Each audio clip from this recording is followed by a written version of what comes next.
Okay, so this is going to be a rhetorical analysis of 21 Pilots' hit song, Stressed Out. If you're looking for the corresponding materials or just some great resources to use in your English class to really bring it to life, head over to teachargument.com, join the community. You can do that by clicking on the community button, and I assure you, you will be thrilled.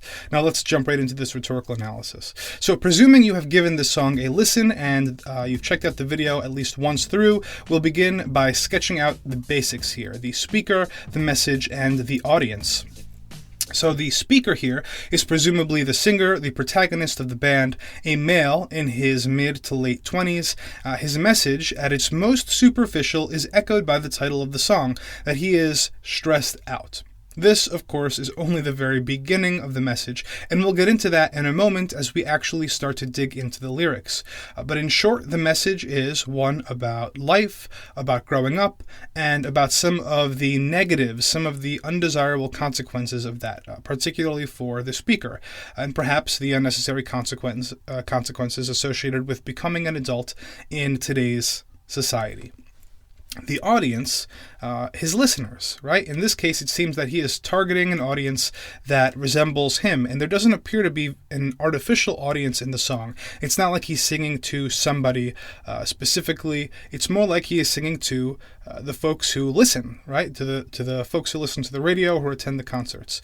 So the audience lives in that same problem space, presumably, that he does. They suffer the same byproducts of growing up that he does, and that audience is also stressed out. That is, they are nostalgic for childhood, and they can relate to his message. So this is important because it may seem like a given, but this is not always the case in arguments. Sometimes audiences have opposite beliefs as the speaker. Sometimes the speaker purposes to persuade them to change their minds. There are many shades of audience and purpose, but here, in this case, the target audience already shares in the misery. That's probably why they're listening to the song. And that's nice for a band who is trying to create a popular hit, a popular song. Everybody grows up, and everyone that's growing up now, who's growing up in today's society, can relate as a result. So this song will, without question, have a universal appeal for that reason. Good thinking if you're trying to make a pop song and make a lot of money. Massive audience potential. And the purpose? So I'm not going to tell you the purpose of the song just yet. We're going to listen to it together, we'll do some analysis, and we'll see what we can come up with. Okay, ready?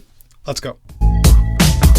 I wish I found some better sounds no one's ever heard. I wish I had a better voice that sang some better words. So as the video and lyrics begin, and we hear the speaker wish for a few things: for better sounds no one's ever heard, for a better voice, and for better words, what's the point of indicating this yearning to us? Well, it's very childlike to wish for sounds that no one has ever heard, and to even say I wish so many times. It's much different than saying something like, I'd like to explore tribal instruments for inspiration and to find new nuances in the sound. That's not what he's saying. And he's not saying, I want to make innovative beats that sell more records. There is an innocence here, and simultaneously there is a desire to improve. The I wish I had a better voice is a very universal sort of feeling among adolescents, among anyone who's growing up and trying to become better at those things that they hope to one day be better at. Now something that I think is particularly cool in this video's protagonist, in the video here, is that they're riding a tricycle. He is riding a tricycle. You probably agreed that this is interesting for one reason or another, regardless of whether or not you can name the rhetorical device. But for the record, that device, him riding a tricycle, is called anachronism. Anachronism. Okay, what is anachronism? If we break it down, we have ana, A-N-A, which means against, and chronism, which has the same root as, let's say, chronological, right? Basically means time. So when we put the two together, it means against time. That doesn't really give us an exact definition, but it will certainly help you to remember it. So anachronism is when there is a chronological inconsistency. It's usually a juxtaposition of people, events, objects, or customs, and they are placed, or misplaced rather, in different periods of time. So, for example, and this is what's going to make it very, very clear, anachronism.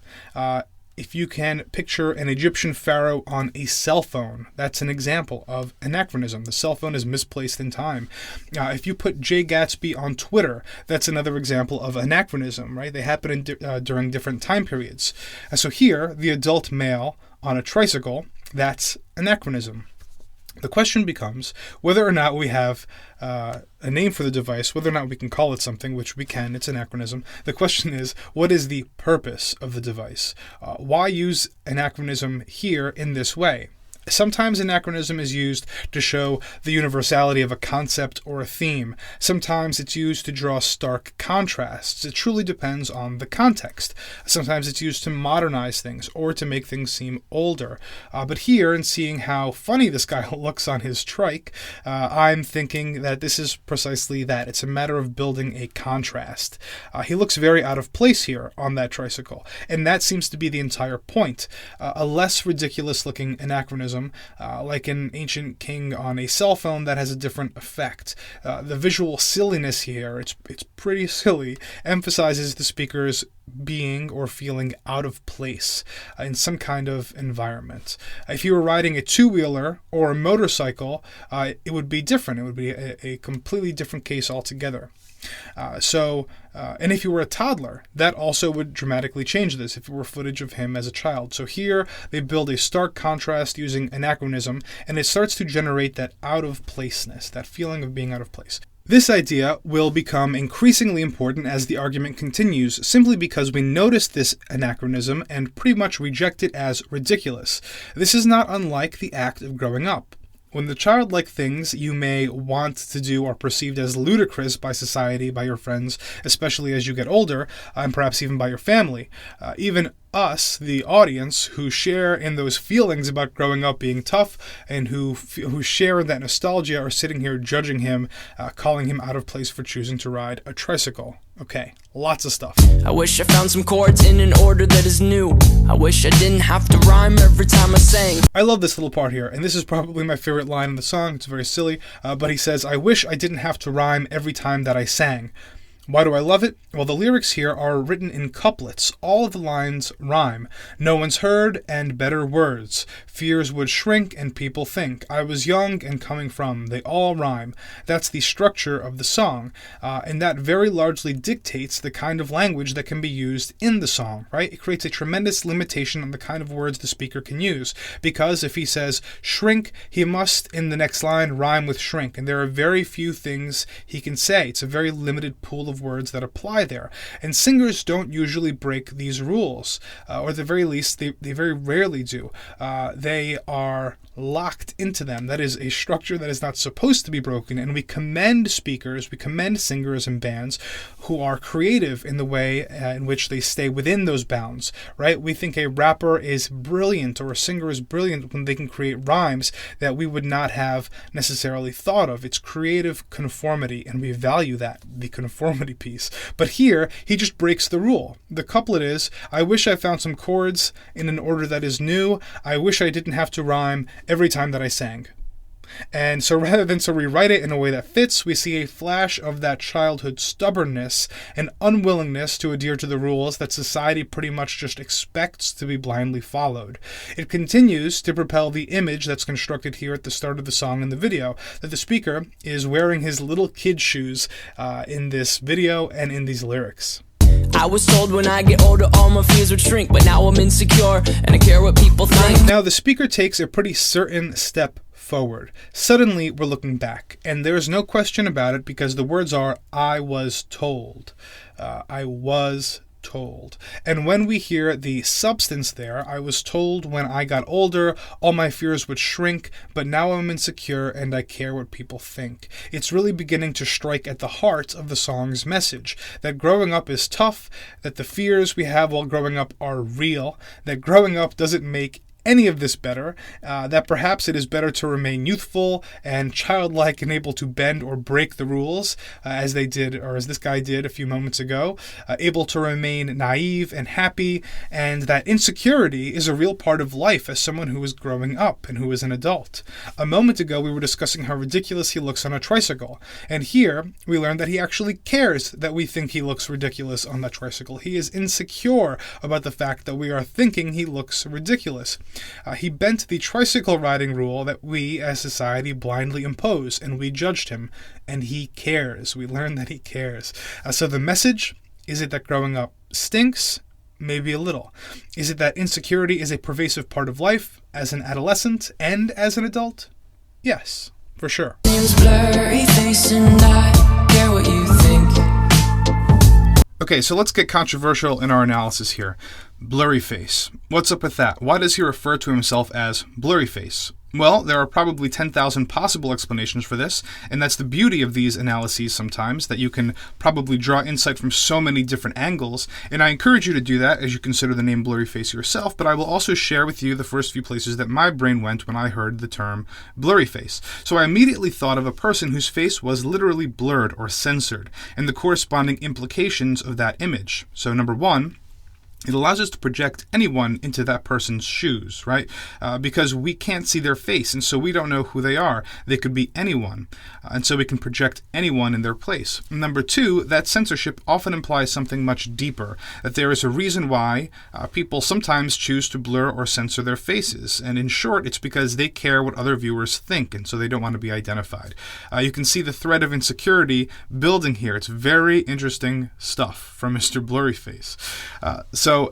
It's also interesting to note that the protagonist on screen, a red hat, a red backpack, both indicative of childhood, right? They really work to bring a childlike flair to this character. So red can mean a host of things, whether we're talking passion or danger, but there is a bright pop of red, and it's important to note that there is one dominant color in these shots. It's hard to ignore it. The character's neck and hands, they are painted black. Right, so those aren't tattoos, that's actually paint. It's black paint. So why the heck is our speaker painting his neck and hands black? What does that signify? Is it an extended metaphor for censorship, perhaps? For the asphyxiation of ideas or self-expression? The black marks around his neck? Or the repression of ideas or the insecurities associated with the things that the speaker creates, right? Possibly with his hands, the black covering his hands. There's some potentially very deep stuff in the works here. My name's Blurryface and I care what you think.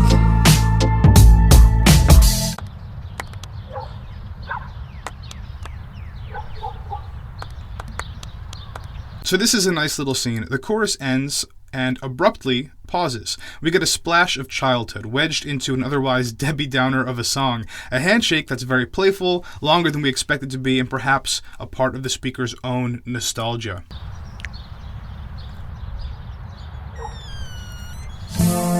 Wish we could turn back time. Some more splashes of red here. Again, perhaps a reference to youth or the past, and that thread matches up nicely. There's the implication that this is perhaps the house where one of these two protagonists grew up.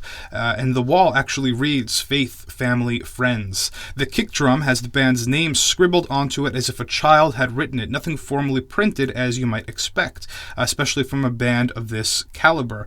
And in the corner, let's not forget the random human being there, dressed in solid black, bobbing his head up and down, but to a different song, to a different beat. He's completely off tempo with this song, so he has headphones on, and he's disconnected from the speaker, censoring him with headphones, in a sense. And yet this guy is still in the scene, somehow involved in the speaker's life, but dressed in black.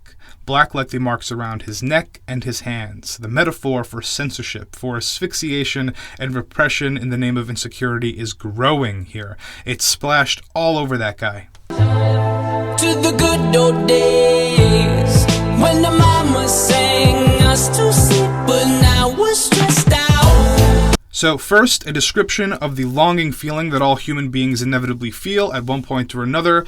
Wish we could turn back time to the good old days. But here, the speaker specifically references the days of his youth, days that were carefree when, as he states, his mama would sing him to sleep. But conversely, life is different now. Now he says, we are stressed out. Things are different, things are changed, and seemingly for the worse.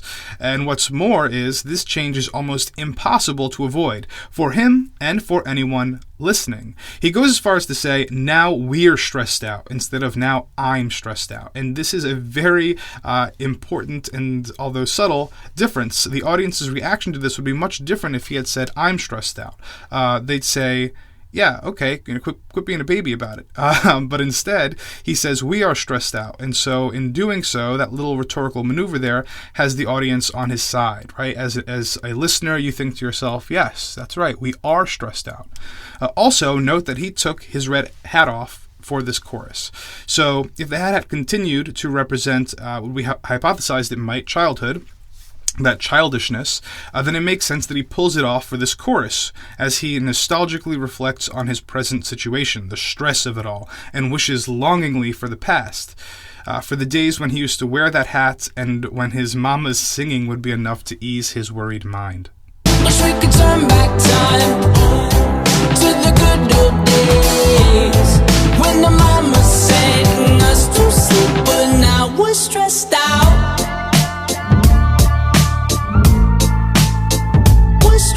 Anachronism. All right, a fruit juice anachronism. And notice the dialogical exchange here. Simple, childlike. They're not talking about finance or weather or the war or politics. They're not debating the pros and cons as to why they should go to one another's houses. It's very simple detail, and that does the trick.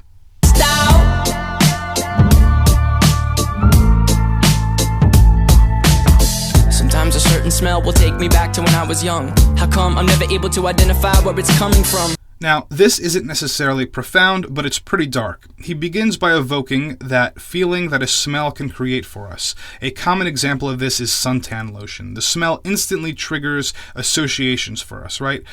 So you might smell suntan lotion and immediately think of the beach or summer or something. But the preceding line is where we start to see some darkness creeping in. He isn't able to identify the memory. So you may have experienced something like this at some point, but if not, imagine a scenario where you smell suntan lotion, but instead of thinking of the beach or of summer, you simply can't place it in your memory. It's just this weird and dark feeling of nostalgia and wondering where that feeling is being drawn from, but not really being able to pin it. It's dark because it signifies a pretty significant disconnect between the protagonist now and the memories that he is desperately yearning for here.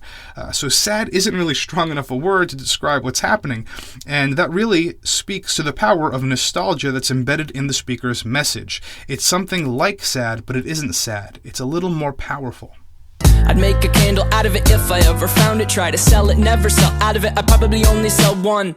Maybe to my brother, cause we have the same nose, same clothes, homegrown, a stone's throw from a creek we used to roam. So the conversation of that nostalgic smell is continued. Again, in a relatively innocent, imaginative, and childlike fashion, he cites his brother as being the only one who would purchase that product because, having the same nose, having had the same experiences in the same childhood, he would feel the same nostalgia. But it would remind us of when nothing really mattered. Out of student loans and treehouse homes, we all would take the ladder. Here, we're given a nice logical explanation and comparison. First, that the nostalgic smell would serve to remind him and his brother of when nothing really mattered.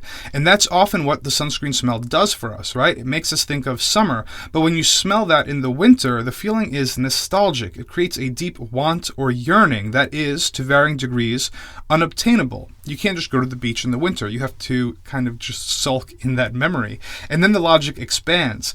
Out of student loans and treehouse homes, we all would take the latter, which is true for him and his brother, and true logically for anyone who is listening, because treehouse homes sound awesome, like fantastic places, and student loans sound awful, and they are. So that is true for over 40 million Americans who now have student loan debt. Many of them, like him, like the speaker in this song, are in their 20s. So see how he's working the argument precisely to target his audience?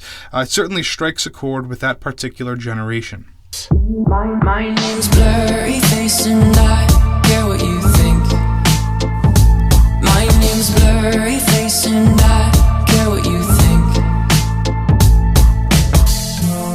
So here we have the setting for playdate number 2, similarly set up. Note random human in black, perhaps a family member, headphones, and a black dress for censorship, etc.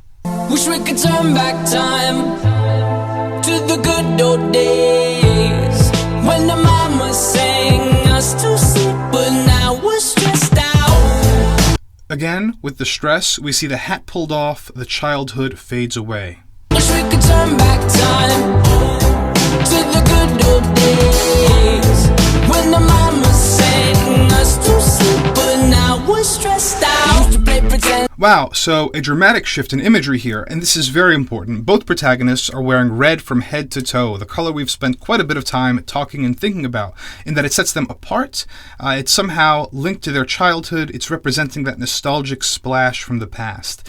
They are laying on their beds, almost like they're daydreaming, right? A very childlike thing to do, but this frame evokes the same imagery that we are used to seeing at funerals, right? A crowd dressed in black, looking on, observing the bodies that seem like they're laid to rest here. So are the two children here dreaming, or are they being metaphorically killed, being laid to rest as they become adults, escorted by their families who are surrounding them in black?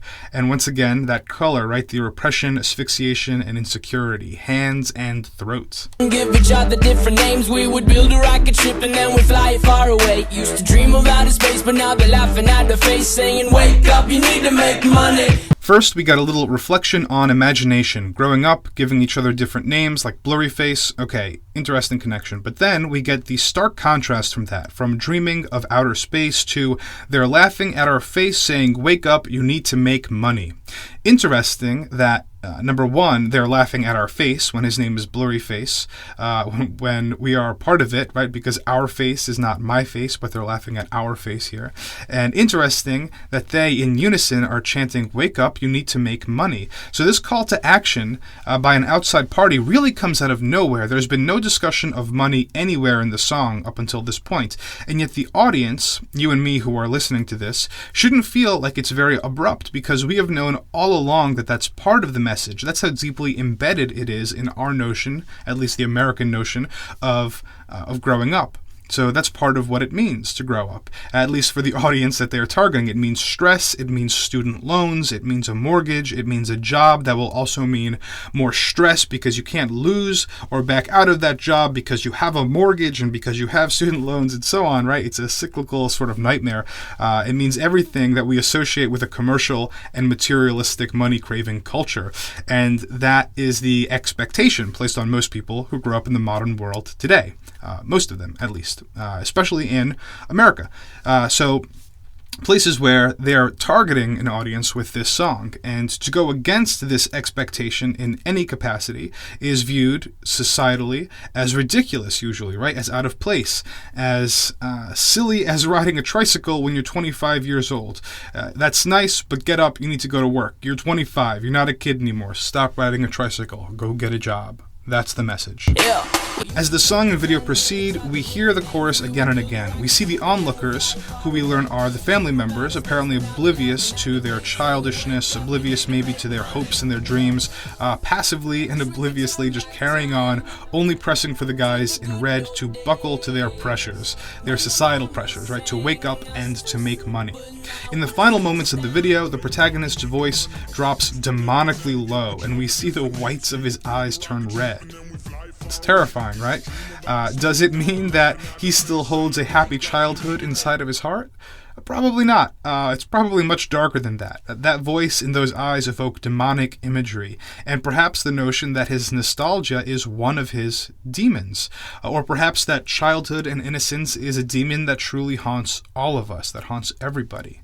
That at one point or another whispers in our ear and reminds us of how life used to be, to make us nostalgic for the past, for simpler times, to make us feel dissatisfied with the buzz and the busyness and the stress of modern life. Childhood as demon. That's so interesting, right? And growing up as inevitable. And this, the nostalgia haunting all of us. Crazy stuff. So, have you come up with a purpose yet? Is it to sell records? Is it to spread a message? Is it simply to commiserate, to complain about something that is deeply troubling to the speaker, to a like audience, to a similar audience that can sympathize with his fears and his troubles, who is essentially tormented by the same feelings of nostalgia and haunted by the same demons? It's a good question. So, if you're looking for corresponding materials, lesson plans, and overall ways to make your English class come to life with pop culture, check out teachargument.com. You can grab the corresponding lessons and resources for this video and for this analysis, or you can check out a whole slew of others. I encourage you to join the Teach Argument community. You can just visit teachargument.com and find the community button at the top of the page. You'll have access to all of our pop culture stuff. I'll see you there.